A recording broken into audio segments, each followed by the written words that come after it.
Education and unemployment have been two major problems facing the Muslims in this highly complex national landscape. Without modern education, no headway was possible to overcome the problem of unemployment.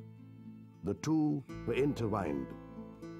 The Muslims, occupying high places in the government, left for Pakistan in a bulk, creating a vacuum for millions of the less privileged Muslims. Their proportion in the subordinate services, including the police, dipped low.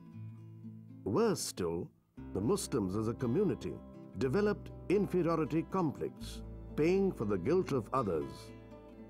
Madrasas and maktabs were the only institutions left to them, while the migration of the middle classes and the educated gentry of Muslims created the problem of adjustment in tune with modern needs. Larger madrasas, catering to higher Islamic education, stood by nationalist ideals, but their medium of instruction was primarily Arabic-oriented. Darul Uloom, Deoband, and Nadwatul Ulema were the two outstanding examples. Islamic theology, logic, and grammar formed part of the syllabi. Of course, they took to computerization and modern scientific knowledge, but much later. Darul Uloom नदवतुल उलमा जिसकी इमारत में आप खड़े हैं, इसकी पहली building जो है आपकी इस पुष्ट पे है। इसका क़याम तकरीबन 100 साल पहले हुआ। 1898 में इसकी बुनियाद रखी गई और हमारे उस ज़माने के मशहूर उलमा मौलाना मोहम्मद अली मुंगेरी, अल्लामा शिबली और इस तरह के मौलाना आज़ाद वगैरह इसमें शामिल हुए और उन्होंने इस ज़रूरत को महसूस किया कि इस ज़माने में अंग्रेज़ी तालीम की भी ज़रूरत है और दीनी तालीमात के साथ उसको भी जोड़ा जाए। राजस्थान मदरसा बोर्ड ने पूरे राजस्थान में तालीमी बेदारी मुहिम चलाई हुई है। राजस्थान सरकार ये चाहती है जो मदरसे हैं, इन मदरसों में लड़के सिर्फ मजहबी तालीम पढ़ते हैं, अरबी तालीम और उर्दू की तालीम पढ़ते हैं, आगे चल कर के उनके एडमिशन दूसरे बड़े स्कूलों में नहीं हो पाते।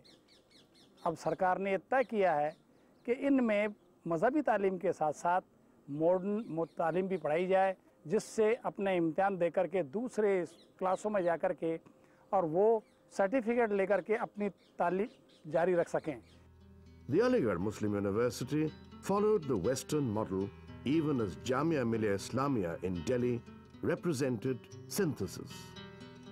But they too catered to the elite by and large, and it was only at a later stage that they were able to attract students from the lower middle classes.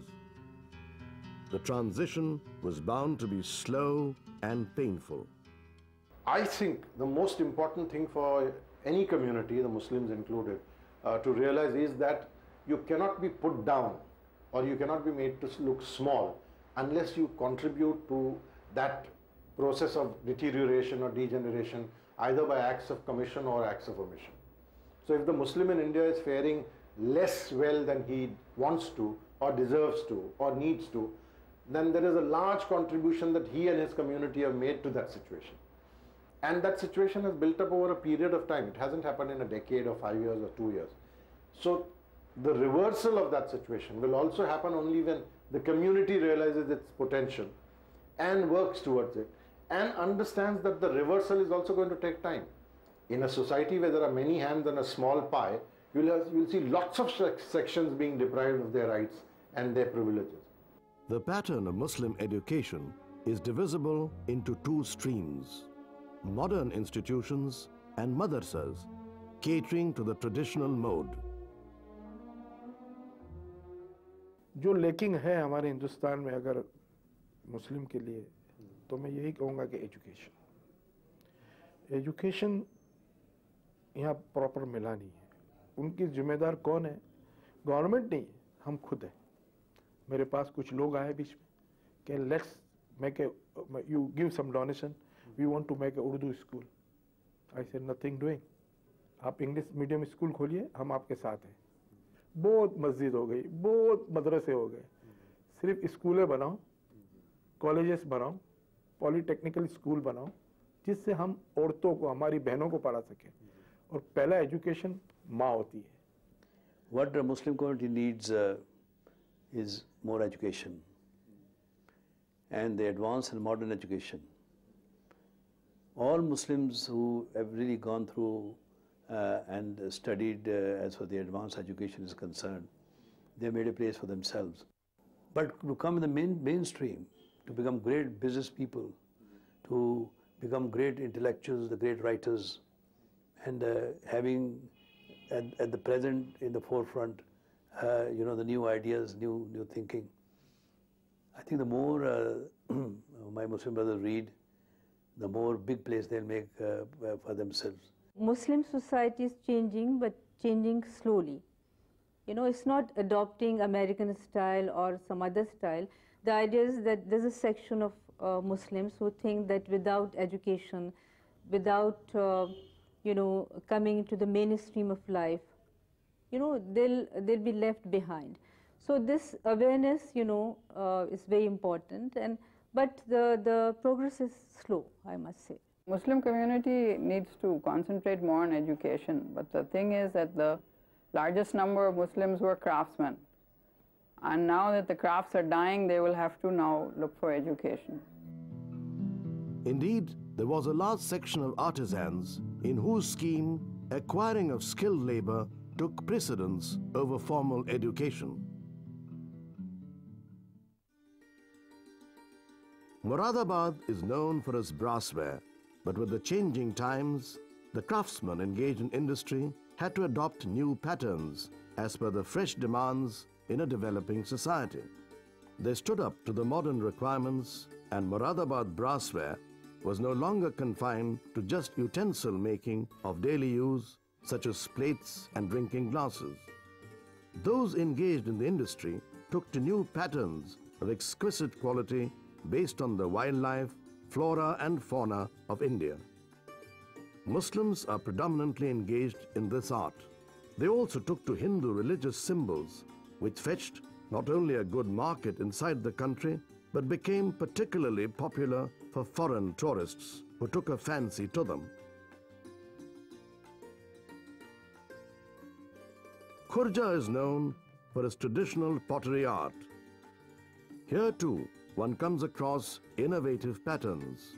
Vases, tea sets, ashtrays, in different colors, designs and sizes are being manufactured in large numbers.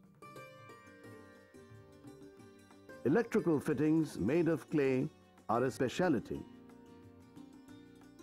That the trade is flourishing in a big way, again fetching a good export market, is visible in the brick kilns multiplying in a big way. The brick chimneys carrying the inscription of Bismillah or the symbol of the swastika dot the Khurja skyline. यहाँ पे तकरीबन 550 पोटियाँ हैं जो running position में हैं।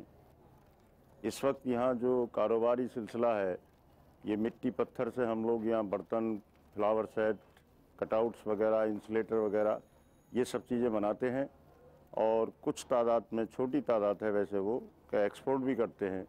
वैसे यहाँ का जो पॉटरीज का काम है वो बहुत पुराना है, तकरीबन 450-500 साल पुराना काम है। उसको हमने यहाँ मॉडिफिकेशन करके न्यू टेक्नोलॉजी से, उसके ज़रिए से इसको काफ़ी मॉडिफिकेट किया है और आगे उम्मीद है कि बहुत अच्छी तरक्की करेंगे। Firozabad glassworks have a similar story to tell, and one comes across not only the bangles and churis being manufactured in the glass factories, but also, as if keeping with the march of time, goblets made of fine glass and tasteful chandeliers of Firozabad have gained popularity in the domestic as well as foreign markets. These wares are made in homes in Firozabad, which account for a large number of women folk engaged in the home industry. This is different from what one would find in Khurja and Moradabad, where the industry is male-dominated.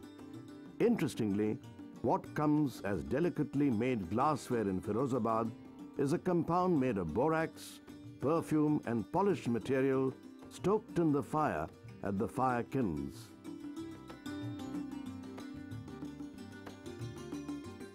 Muslim women are engaged in making rakhis and manufacturing of saris in the Zardosi units in Old Delhi. The former governor of Maharashtra, Muhammad Fazal, has a special word of appreciation for Muslims engaged in the zari industry in Surat, craftsmanship in Varanasi, and Zardosi and chicken work of Lucknow.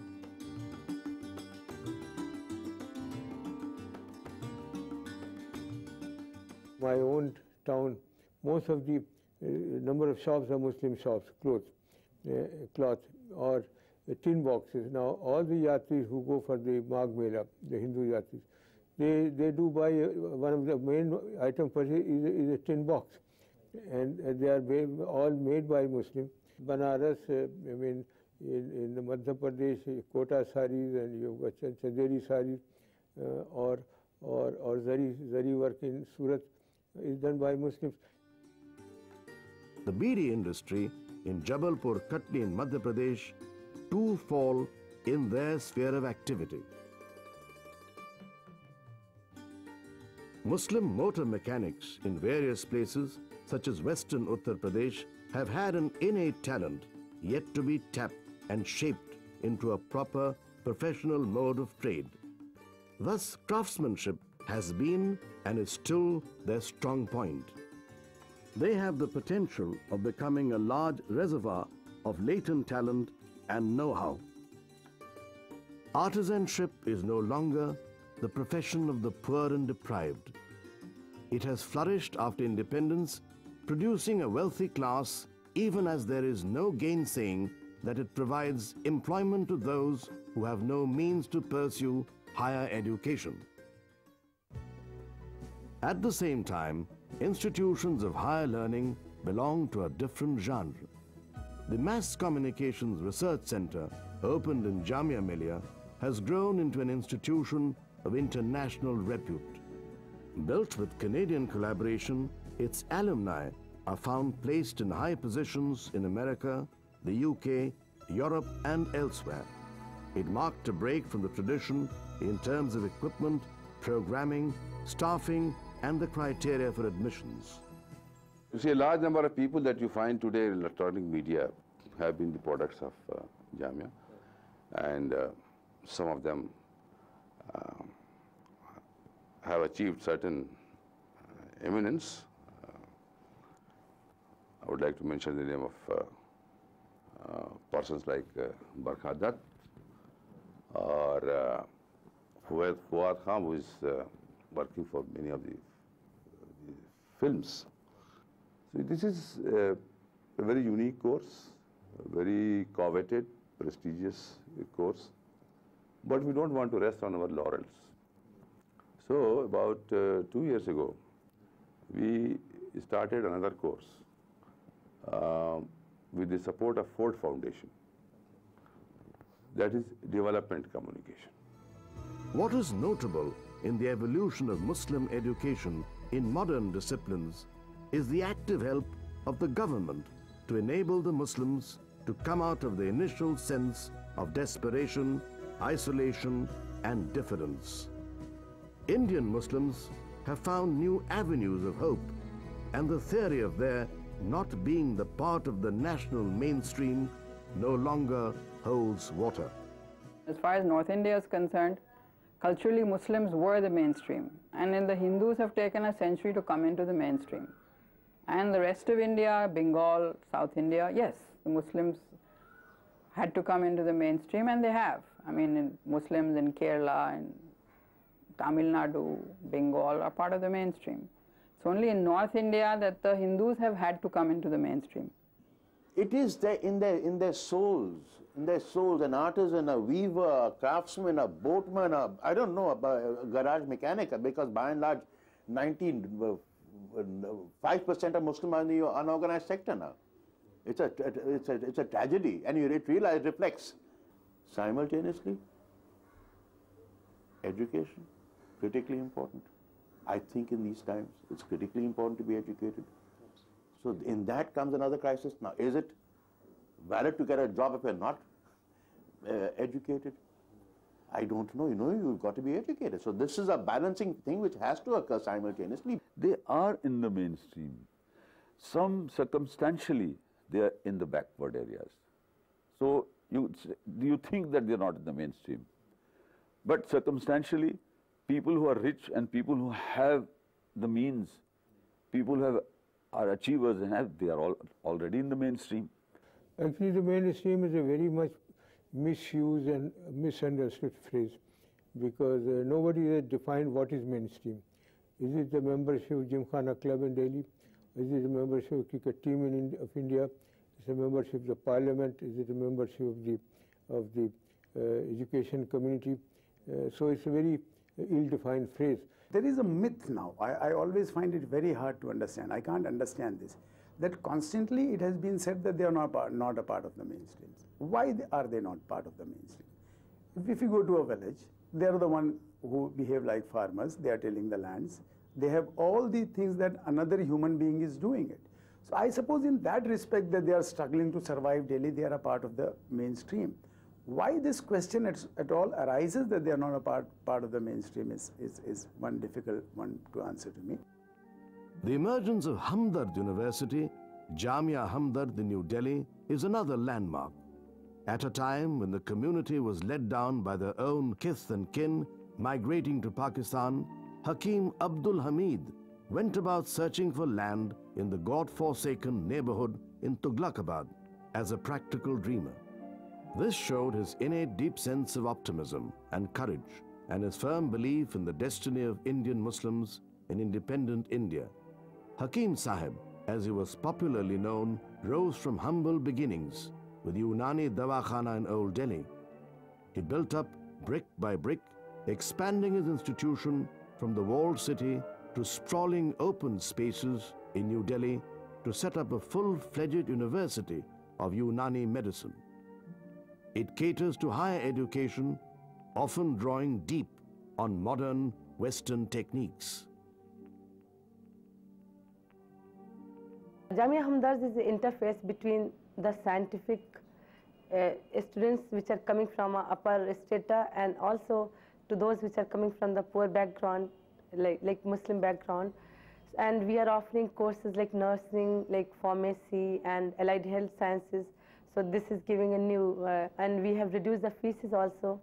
And here the higher education, in such a scenario, it is considered a non-profitable business or non-profitable thing. The Hamdard Study Circle has been started with an innovative scheme to train students for competitive examinations.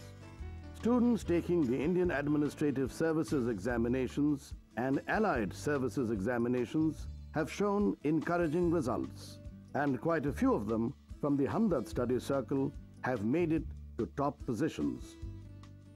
Hamdard Study Circle was founded with a view to providing help to those students from weaker sections, particularly Muslims, who cannot afford to pay exorbitant fees in the commercial institutes which charge very high fees. And in order to provide a level playing field for all these people, Hakim Saab thought that he should have a facility for these people who can come here, study here, get a good hostel facility. So he thought of establishing this study circle. Education has been a passion with many other eminent persons. Sayyid Hamid, an alumnus of the AMU, on his retirement from the IAS, was appointed the Vice Chancellor of his alma mater. He is now Chancellor of Hamdard University. A forward-looking person, he was picked up by Hakim Abdul Hamid to put a string around his scattered institutions and weave them together. This is how the idea of the Hamdard Public School in nearby Sangam Vihar took shape. It is a public school with a difference in as much as it targets the weaker sections of society who can ill afford to pay high fees in other elite institutions. The main thrust of the Hamdard institutions is to combine modernity with tradition. Hakim Saab had the unique quality of dreaming and taking practical steps for realizing his dream. And it was at a time when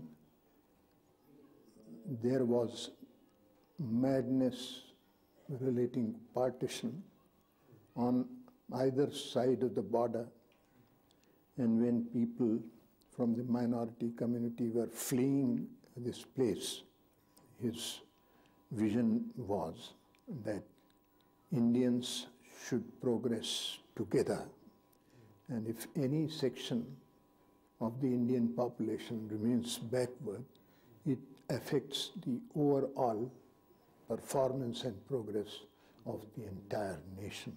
Janab Sayyid Hamid Saab is very particular that children should speak in English. For that we have set up a language lab, which is a very, very rare facility for the schools. We will be finding only in university this sort of lab. And we give training in English. The children, they speak in English very well. And our medium of instruction is also English.